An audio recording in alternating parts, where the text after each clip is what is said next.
До викендот треба да се знаат новите имиња во владиниот кабинет, кажа премиерот Христијан Мицкоски, кој не ја исклучува можноста и за промена на ресори во претстојната владина реконструкција.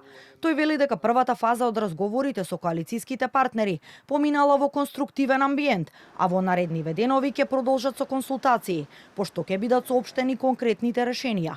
Премиерот очекува до 1 јули списокот со новиот владин кабинет да се најде пред пратениците во собранието. Во првите разговори можам да признам дека преовладува конструктивен амбиент. Ќе имаме сега во текот на оваа недела повторно средби. Јас очекувам тоа да бидат завршни, во текот на викендот да се формализира сето тоа и со имиња и со останати специфики.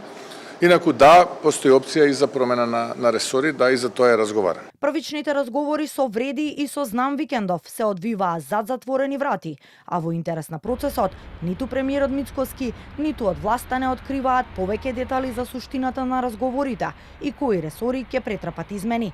И од владата и од ВЛЕН велат дека процесот се уште е во рана фаза.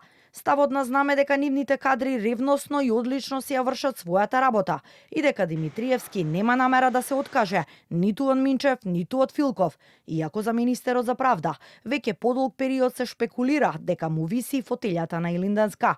Неофицијално, Мицкоски ќе им се заблагодари на дел од министрите од ВМРО-ДПМН, додека кај одредени ресори се можни рокади со коалициските партнери.